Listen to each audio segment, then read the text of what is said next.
Okay, we'll begin with module 8, which is expanding your automation horizons beyond the conventional applications like Excel, Outlook, web, desktop, and so on.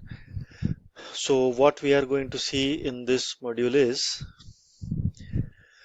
the topics would be related to PDF and performing OCR on it on both types of PDFs, text-based and image-based. We will be doing sending of keystrokes, mouse clicks, using the mouse and keyboard interactions.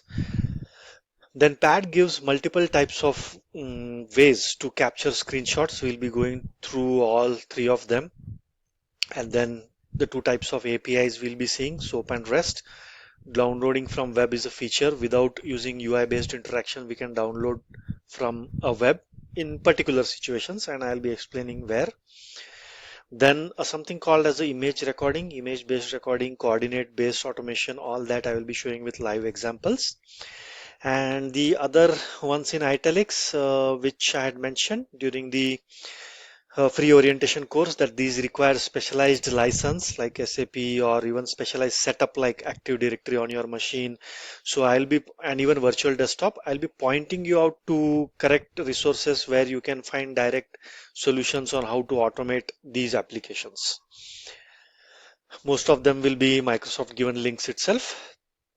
So first we'll begin with text-based PDFs, and here we are in the exercises folder. I have shared this exercise folder along with these files to you on Google Drive, and I have a blank flow open for module 8. At first, let's see about reading text-based PDF. So as the name suggests, sample text-based PDF. I do a Control-Shift-C. I can search PDF at the top, but I want to show you the group of actions specifically related to PDF. So these many actions are there. So the one that we want is extract text from PDF. Okay, I paste the path, remove the double quotes, and it gives an option whether you want to extract all pages or a single page. If yes, then which one, or range of pages, like for example from page 2 to from page 3. Right now we will do all available pages, and we will see any advanced options shortly. So the output variable is extracted PDF text. Let's keep a watch on it, and I'll run the flow, but before that I'll show you the PDF also. So this is the simple text-based PDF. If you can see, if I highlight it with my mouse, I am able to copy my text, or even you can see the cursor within the characters of the word. So this is the text-based PDFs, and that's what we are going to read. It's a one-page PDF for now, a simple one. We'll go back to our flow. It's time to run the flow. So the output variable is populated. I double click on it, and as you can see, it's a single text value generated out of it in text-based format of whatever we just saw. That's a simple usage of the text-based PDF. Now it's time to check for a few other options. So if you go to the advanced section, either you can give a password if the PDF has a password, but there is something called as optimize for structured data. I toggle this on. Perhaps let me allow you to read the description of it. If I hover over the I information icon, specify whether to detect a formatted layout in the document. So Pad will detect a formatted layout inside the document and extract the text accordingly. So for that, I have another example which says sample text-based PDF for optimized. I do a Control-Shift-C. I'll open it and show it to you. There's the PDF. Let's focus on some structured text. So this could be some structured text, although we do have something for tables. But what it does is, unlike the earlier PDF, it's not straightforward, simple, plain text continuously one after the other. There are some formattings in it. So in such cases, you can make use of the optimized toggle. And let's go ahead to our pad flow and check it out. That's a different PDF. So I'll paste the path, remove the double quotes. Let me see if the toggle is on. Yes. And I'll run the flow.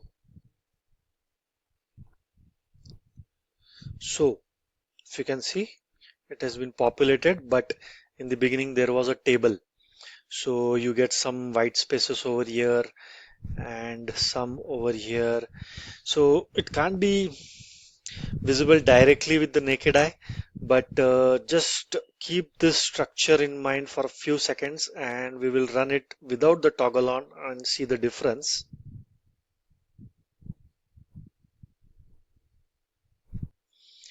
Yeah. So as you can see, this time it's a little bit different. So it's not visible as I said properly, but the point I'm trying to say is based on the different types of PDFs you are going to interact with, the flow is going to interact with, you can turn on and off the toggle and explore how and which one works fine for your particular use case. That is one option which is required in the extract text based PDF to look upon. That's why we have looked into that. Now, after text based PDF, it's time for checking image based PDFs. Now, as you can see here, PDF pad does not have a native action specifically for image based PDFs, just like the way extract text from PDF. If you use this same action for image based PDF, it doesn't do anything. It doesn't read. It might throw you an error because there is no text. And even if you can see, there is nothing directly called as extract text from image based PDF or something like that. For that, we'll have to do something else. Some multiple operations have to be done, and we'll take a look at that. Sample image based PDF. This is an image based PDF. It's a screenshot of some text. As you can see, my mouse pointer, I'm not able to click inside any word or copy a particular line or anything. So there are two pages here intentionally taken, and I will show you why in a moment. So these are the two pages. Both are image based text. And close it, do a Control Shift C, go to the pad flow, and the action in question at first would be extract the images from the PDF. So obviously, since those are images, you'll have to extract the individual pages as images. I give the path, remove the double quotes, pages to extract, again all single or range, we'll do an all. So image name, so whatever images will come out of this PDF, there will be a prefix for them. I will give as img, so the output will be img 0, img underscore 0, img underscore 1, img underscore 2, depending on the number of pages. And lastly, the folder where to save the images. Let's add a folder here itself. I'll do one thing. I'll create a new folder called as saved pages perhaps, and copy its path and paste it over here. Let's check something in advanced, only the password. Okay, save.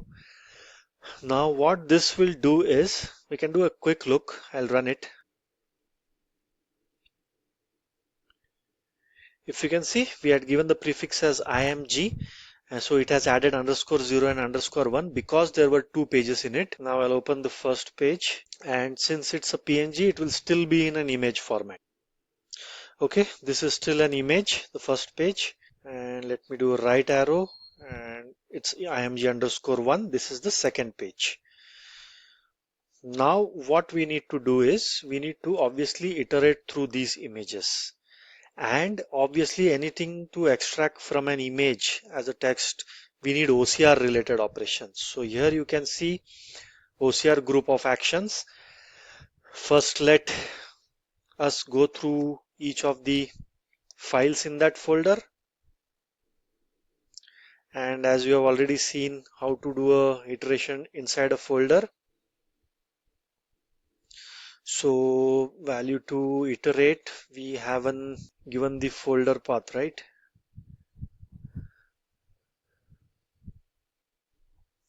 We haven't set any variable, but it's a hard-coded variable stored here, so we will take the same. No, we need to still get the files from the folder and then loop it. Yeah, get files from in folder. So which folder? It is this folder.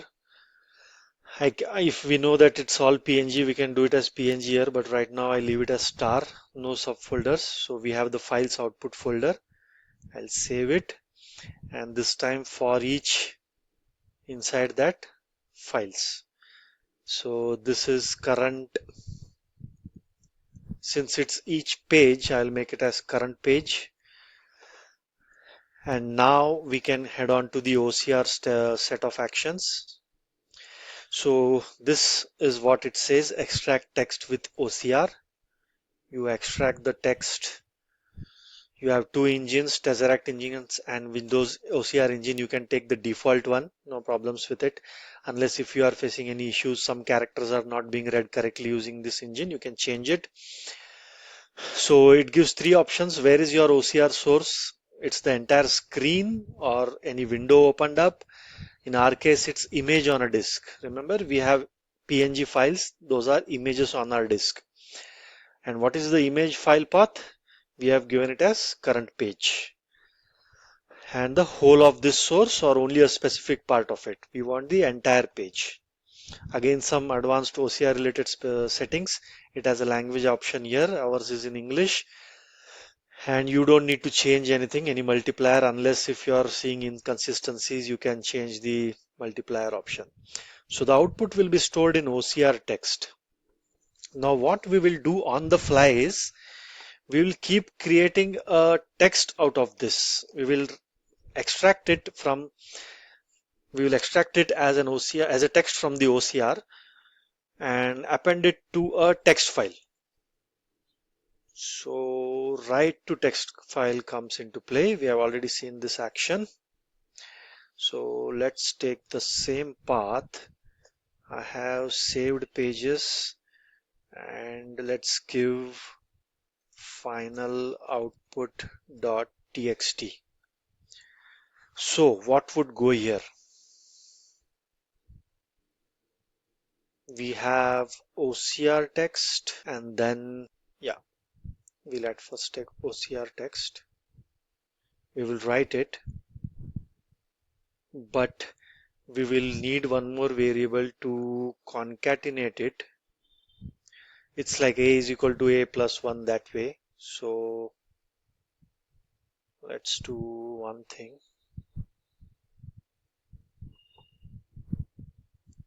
Final output, and in this we will do the final output is equal to, it's like final output is equal to final output concatenated by OCR text. So a is equal to a plus whatever is coming from there. We keep on concatenating the text, and let's add some break so that we can understand the difference between two pages. So now we have the output coming in final output variable, and now we don't need to write it in a loop. We can write it after finishing the loop, the final output variable. Let's try that way.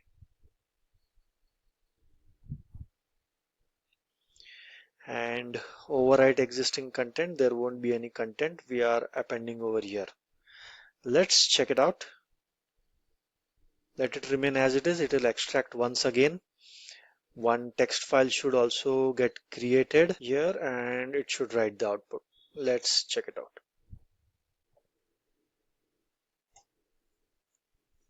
Two times for two pages. I can see final output.txt, but let's check if it has correctly appended the text of both the images.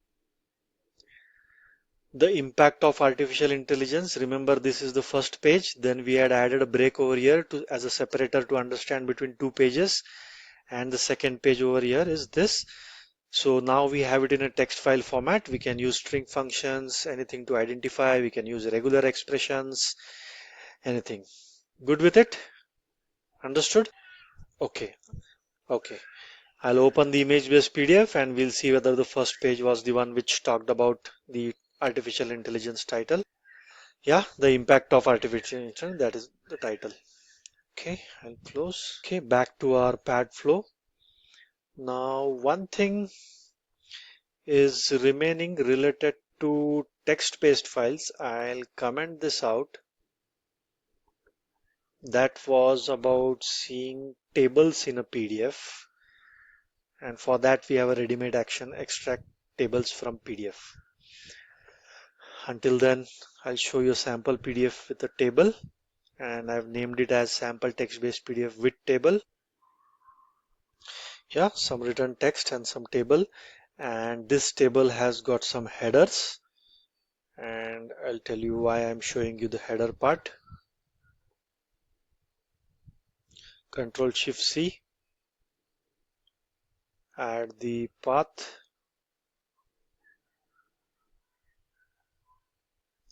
remove the double quotes. So in the advanced section, you can see first line contains column names. So that is why I explained you about the column header. So it will even extract that. And merge tables that cross page margin means if there is an overlapping table on page 1 and page 2, one after the other, it also takes care of that as a table. So that's what it says as merge tables that cross page margins. Extracted PDF tables, and let's check it out. Good to run the flow. We have only one action and one output variable. The output variable is populated, and what you can see is list of PDF table info. This is what is seen. You get details about the PDF table, and right now only one table was there, so 0th element is there in page 1 with 5 rows and 4 columns. You can get more details about it. Yeah, starting page, ending page, order in page. If you click more, now you can get it as a data table. Now you can easily extract all the values as you already know how to do it. So extracted PDF table, square bracket 0 dot data table. If there was another table in that, you would have to access index 1 and there would be another row over here. Clear with PDF related operations? I believe we are done with it. Okay. Image based PDFs and OCR done. We'll go to mouse and keyboard related operations. As you know, this is widely used in RPA use cases, sending of keystrokes, mouse clicks. Let's take a new subflow.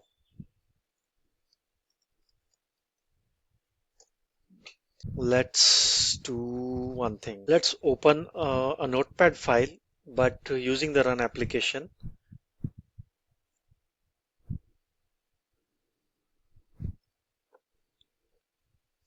And as you know, you can simply type notepad because it's a Windows function. And let's keep it maximized so that we can work on it. Now what we will do is we will go to the mouse and keyboard actions first, group of actions, so that you know.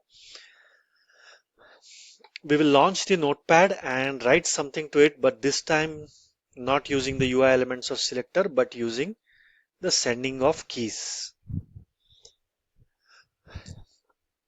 This is where you give what you want to write over there.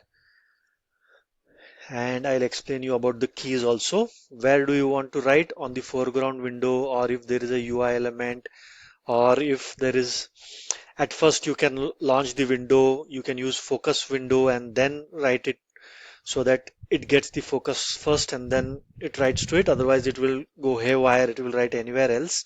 So what we can do is, now when you launch a notepad, let me show you. It says untitled when you write to it, but can you see here there is a word untitled hyphen notepad that is always there. So what we will do is we'll give a wildcard character of notepad in the window title so that whenever notepad launches, it can interact with only that window. It will send the keys only to that window. You can leave this. We are typing hello world, and it's always better to have wait related operations before send keys. Remember, if any of the other wait for window, wait for process, anything is suitable, you have to use that. I've already explained. So right now we'll take a static wait of 3 seconds. It will be fast, but let's try it out. I'm ready to run the application. Notepad has launched in full screen maximized view, probably a 3-second wait. Yeah, it's not written it properly. Complete word is not written. This is what happens with send keys, and in those cases we need to manage with the wait. I believe the 3-second wait is good, but can you see one option over here? Delay between keystrokes, meaning between these keystrokes there would be a delay. So I'll hover my mouse, specify the delay in milliseconds between sending keystrokes to avoid input errors. We had an input error right now. Let's make it a little bit longer. It's anyways in milliseconds. And let's try the same thing again.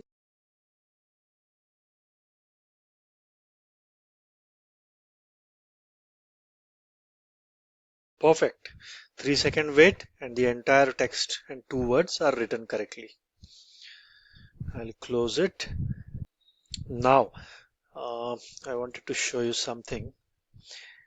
If I type something, if you can see at the top also it's writing the same. That's a feature of my Windows, Microsoft Windows, or not of pad. So if I type notepad, anything, it saves, it asks to save whether you want to save it by that name or not. So keep this in mind. It will be handy in a short while from now.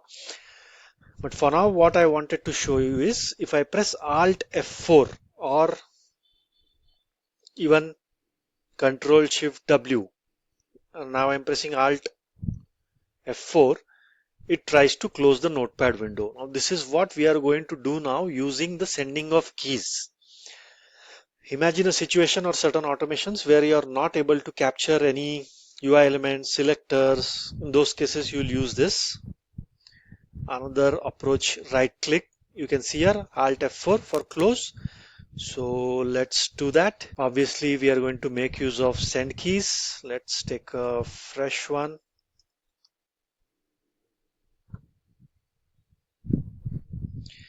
This is where the modifier keys and the insert special keys come into play.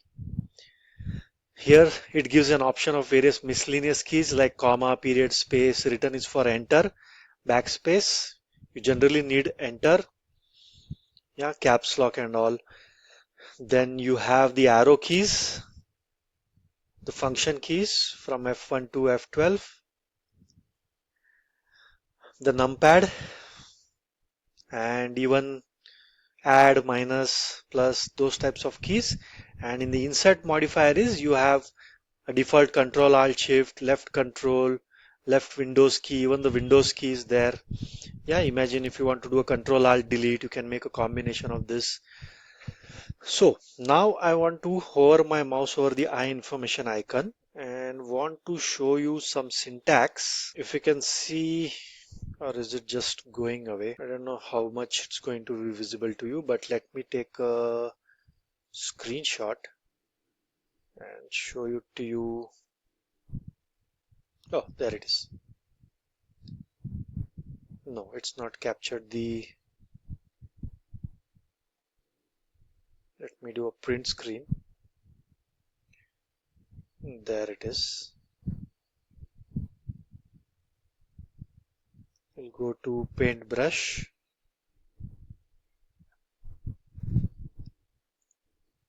This is the important part while interacting with send keys. That's why I want to show it to you specifically. So are you guys able to see this syntax over here? What it says is in order to press Control A, this is the way to write it. So control in curly brace, then circular brace, and inside that again in curly brace is the capital alphabet A and then the closing. Are you guys able to see this portion? And it explains a bit also. Okay, it explains a bit also. So, but you don't need to worry about the braces, but I'll do a alt.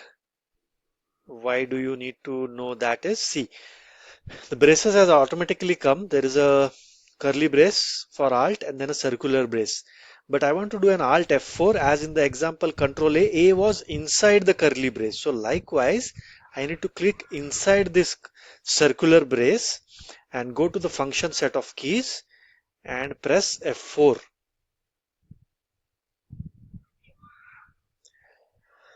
That will be my Alt F4.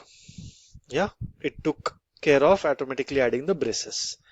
Now Alt F4 is good. Let's check it out. Let's give an intentional wait of 3 seconds between two send keys actions. Okay, and I'll close the existing window. Now it's time to run the flow. Notepad launched in maximized mode, waiting for 3 seconds.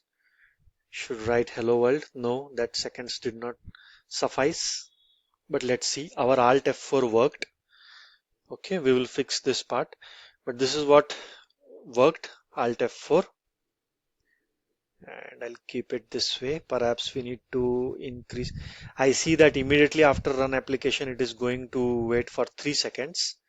Let's increase this also, and even time between the keystrokes.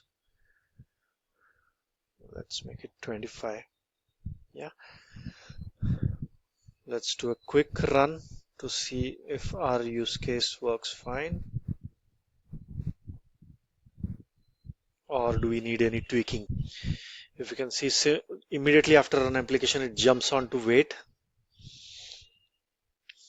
So this is the 5 seconds we are giving it. Keystrokes, how's it going? Oh, that's the delay, looks like. Oh no, it didn't write. Looks like we need to still manipulate it. I'm sure this 5 second is getting over too soon and it's coming over here. And this requires furthermore. This is in milliseconds, so you can imagine.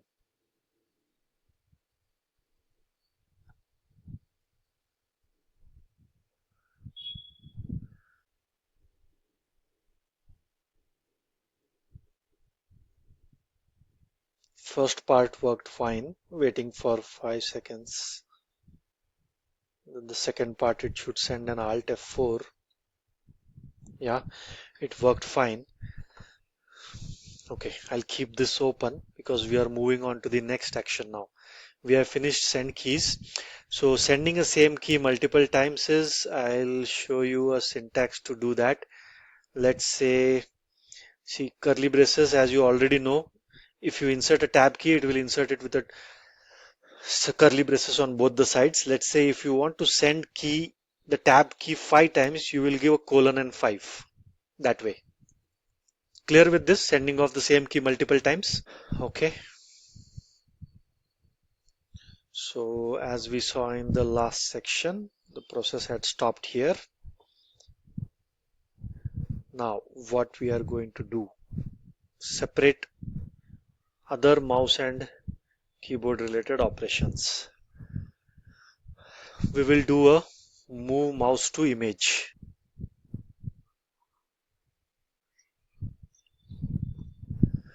This is the action, and the way to extract the images, select image button is there over here.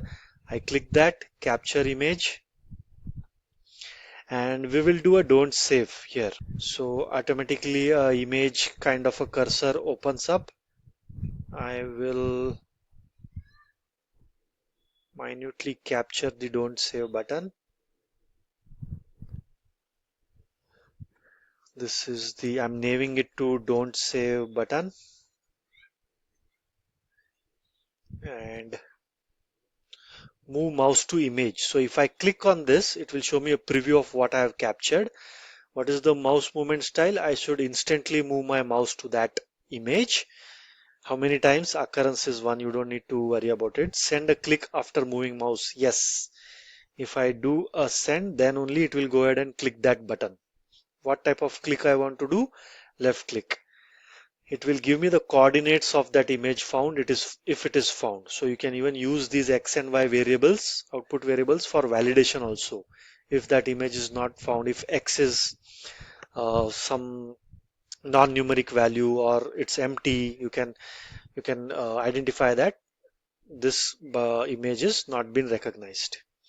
I'll click on save. Now if I go to the images tab, for the first time we have an image over here. So far we have been using the UI elements and the selectors pane over here. Now all the image related actions, they save the images over here. Let's go ahead and I'll close the notepad window and run the flow.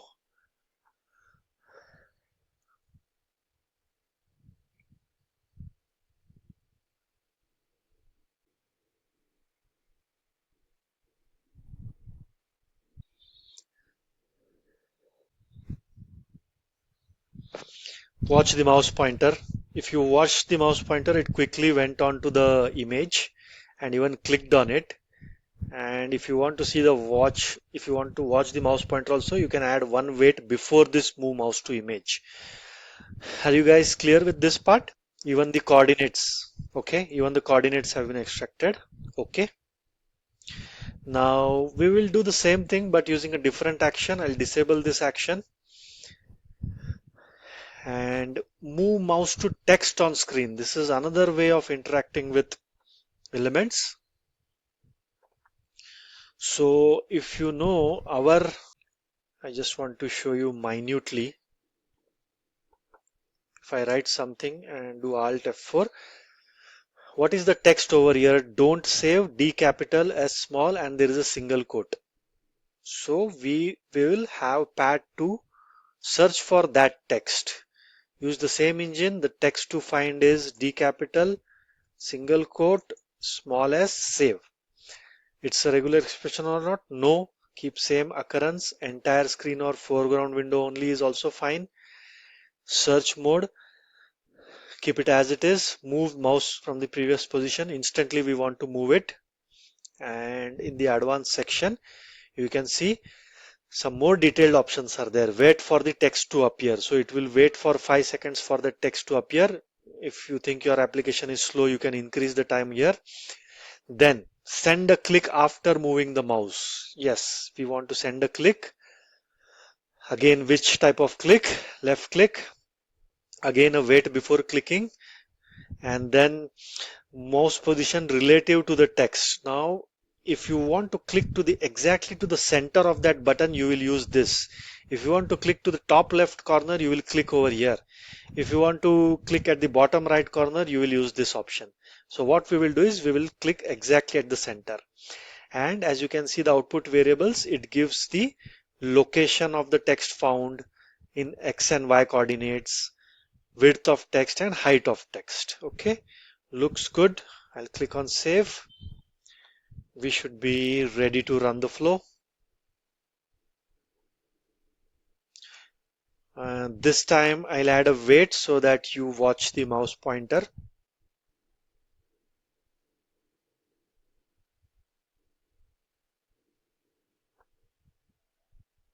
Two seconds is enough.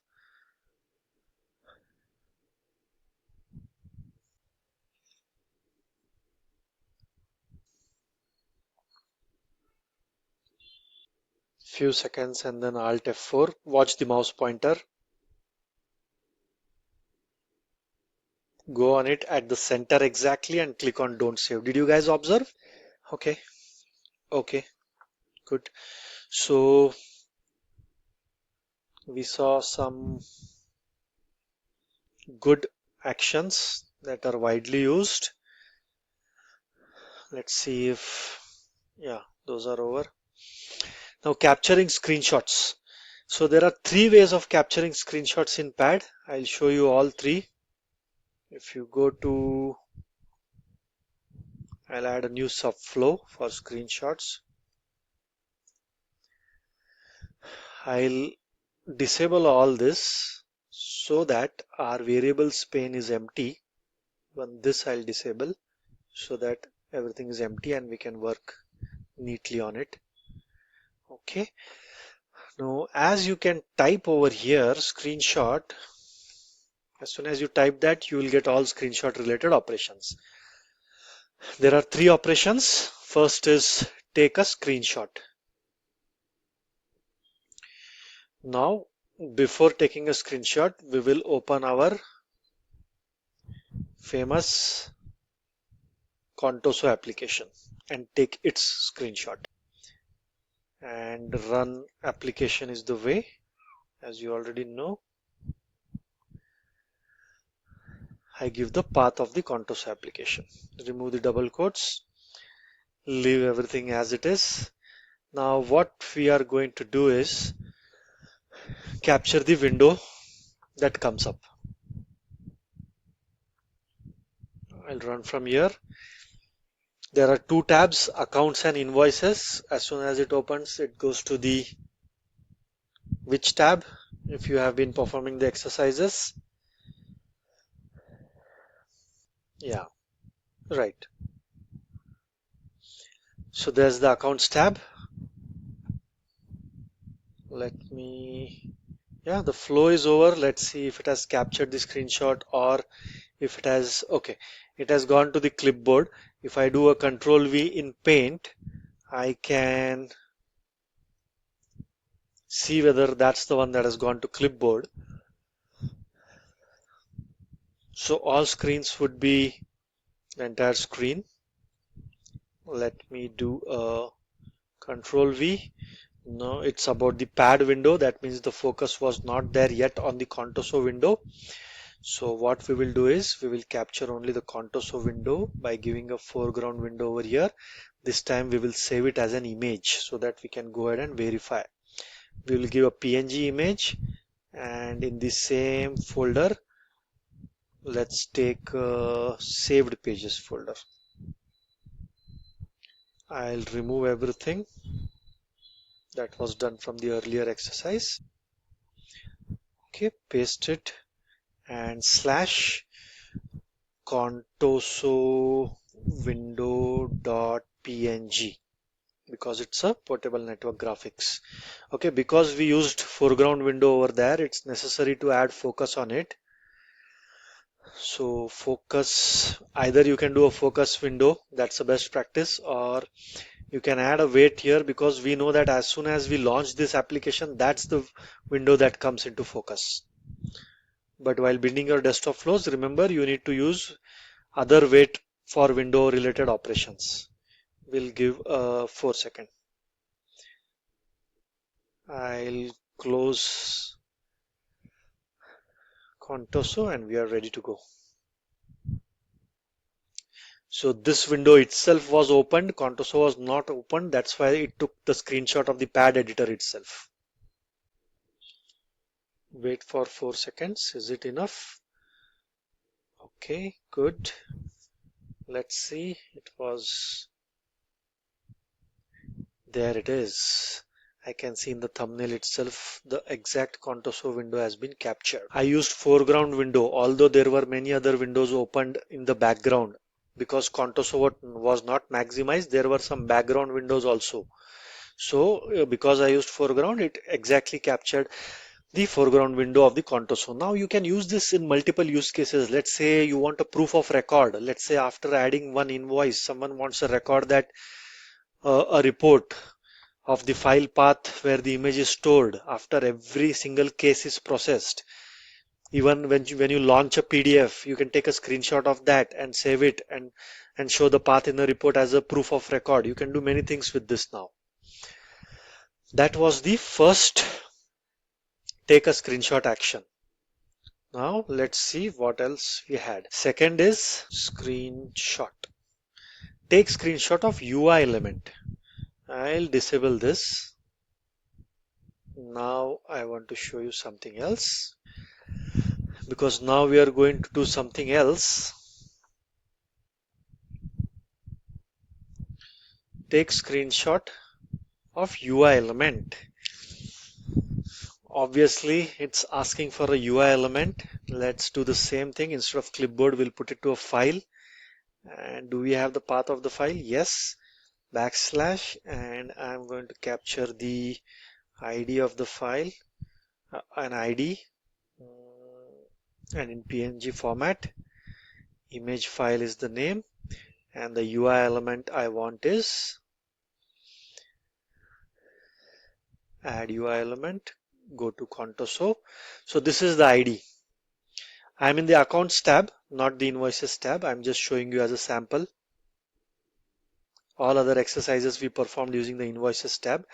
So a simple UI element capture, as soon as I hover over it, control left click, I want it as a proof of record saying 1010 was the ID of the newly generated record, and it gets on incremented each time we add a new record.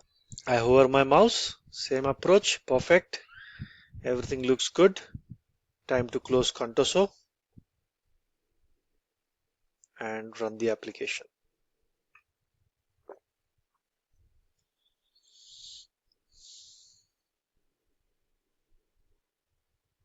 We need to see if by the time it came, okay, it's still on line number 3, so looks like it's trying to identify the element, and looks like it has identified. There is the ID. Oh, what's wrong here is I haven't given the extension, and that's why it's looking like this. We will delete it, and in the path we just mentioned ID, but we did not give the extension. Here it is, .png. So if you open that file in an image editor, it will open, but as good practice of building flows, we need to give an extension. Let's do it once again.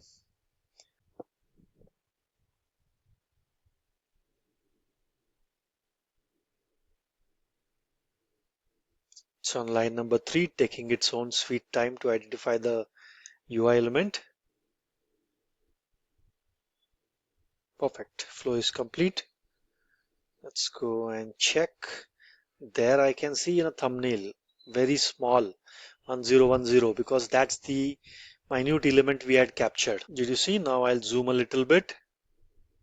It's obviously not going to be of much high resolution, but we have achieved our purpose. We have extracted exactly what we needed. Okay, clear with this part. Let's see the third one. We disable this too. Now a web page. Now I have been giving you assignments about the currency converter. I don't know if you guys got a chance to take a look at it, but I'll show you a look and feel. We'll intentionally take the same currency converter. That is the Wise one, Wise converter, currency converter. Because this is take screenshot of web page, of UI element on web page. That's why we need a web page over here. Okay, this was the currency converter. I had showed you that whatever amount you type over here, it gives the corresponding value over here. So there are many other elements if you scroll down the page. Now what we will do is, let's close Contoso. Can you see take screenshot of web page? Okay, now browser instance we haven't yet created. Let's create that. But capture, what does it ask? Whether you want to capture the entire web page or only a specific element. And this time also we'll give a file. Do we have the path? Yes, slash currency.png, and let's give a png file. So not the entire web page, the specific UI element. We need to capture it, but for that we'll need the browser.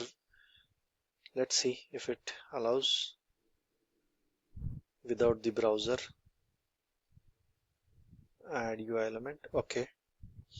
So what we'll do is we'll capture both the from and to currencies as a proof of record while uploading invoices, for example, or currency conversion. Okay. So I'll hover my mouse over different elements, wait for it. There it is. So did you see the div tag?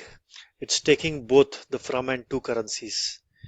So what we will do is go there and do a control left click. It will capture this entire section. Okay, we don't have a browser variable yet. Let me hover the mouse. Yes. Save. Now, since our browser window is already opened, we will attach to that instance. There is no instance, so it has already thrown an error. I'll copy the URL, take an Edge browser launch action. Oh, where did we go? Screenshots. We don't need the Contoso one now.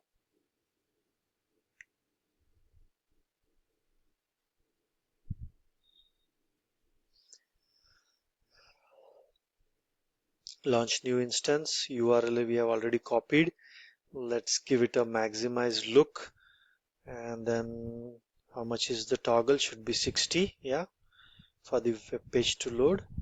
So far so good. Only the browser instance is remaining. Now it should automatically be there in the drop down. And time to run the flow. Oh, it's launching the browser. We haven't attached it. Let's see. That drop down was remaining. Yeah. So what we will do is close this one. Keep the earlier one because it's loaded properly. And copy the URL and we'll attach to the running instance by URL. Good. Run the flow. Already attached. I can see the address bar focused. This is the flickering that I was talking about. It goes up and down, scrolls up and down in the page and does its own thing. Perhaps tries to identify the UI element within the page. This is what we want, so give us. Looks like the flickering has stopped, so let me hover over the pad flow. Yeah, I think so. The flow has stopped. Yeah, flow is stopped. Let's go to our screenshot captured. There it is. I can already see it in the thumbnail. The from and to conversion amounts. Yeah, it's still loading, so image is a bit blurred. Clear with it? The div tag, yeah, now it's clear. Okay, we go to our slides and obviously it's time for a practical exercise based on what we learned.